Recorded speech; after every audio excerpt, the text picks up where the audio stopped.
بسم الله الرحمن الرحیم. ټولو نه مخکې عید الفطر مناسبات سره ټولو مؤمنینو مؤمناتو ته ټولو مسلمانو ته عید مناسبات سره مبارکباد عرض کو. پروردګار عالم د عید مو ټولو دپاره باعث مسرت او خوشحالۍ او فرحت وګرځي انشاءالله. او ټولو نه د عملونه، عبادتونه، اطاعات، بندګۍ، افطارای، هر قسم ته روژې میاشتې اعمال خصوصا روژې قبولې وګرځي انشاءالله. عید الفطر ورځه ډیره مهمه ورځه ده، یعنی د عبادت ورځه ده، د بندګۍ ورځه ده، د خوشحالۍ ورځه ده.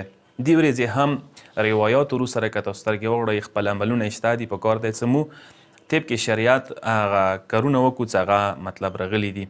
هغوی کې ټول نه مهم شی دا دی، اول عبادت، اول عمل دا دی چې کله چې عید ورځه وي اول څه ته راپاڅېږي سبې اول په کار دی ته فطره که نه د وي ویر کړي هغه بیله که جدا یې که هغه کېږده چې دا فطرې وله روپۍ شولې ویلې څه فطره المنځنه یا مقدمه لکه څنګه سوره اعلی کې 14-15 نمبر آیه کې پروردګار یې چې قد افلح من تزکا وذکر اسم ربه فصلی، یعنی اول تزکیه دی چې مال صفه کوله دی، بیا وذکر اسم ربه فصلی، بیا د خدای المنځ و عبادت دی.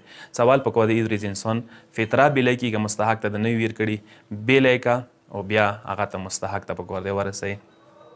دویم عمل عید ورځه چې انسان په کار غسل وکړي، چې راپاڅېږي فطره د بیله که هغه نه بعد غسل وکړه. غسل ټایم کوم دی؟ طلوع فجر، سبې اذان نه ونیسه تا عید المنځه پورې دا ټایم دی.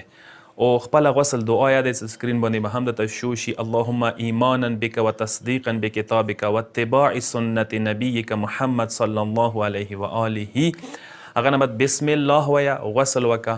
غسل نه بعد اللهم اجعله کفارة لذنوبی وطهر دینی اللهم اذهب عني الدنس، یعنی پروردګاره د غسل ما ګناهانو دپاره کفاره وګرځئ، دین کې مطهرات راولې و، نجاسات و کثافات نه برطرف کړي.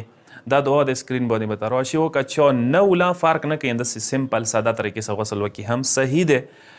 هغه نه علاوه دریم عمل نه یې چې انسان بیا هغه نه بعد غسل نه بعد صفا سوتره نوي جامې وي، ښه خبره، خو صفا سوتره مهمې دي، نوي دوره مهم نه، صفا تمیز جامې مهمې انسان واچوي.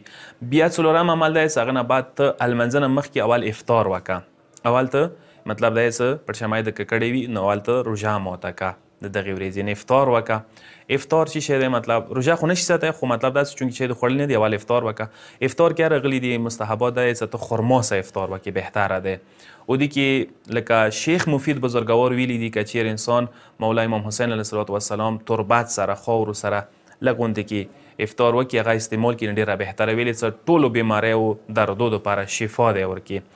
هغه نه علاوه دعا دی چې کله ته المنځه ته روانېږي، یوه دعا د مفاتیح الجنان کې شته دی، که هغه تاسو وکسوئ دعا د خپل الوستی شي.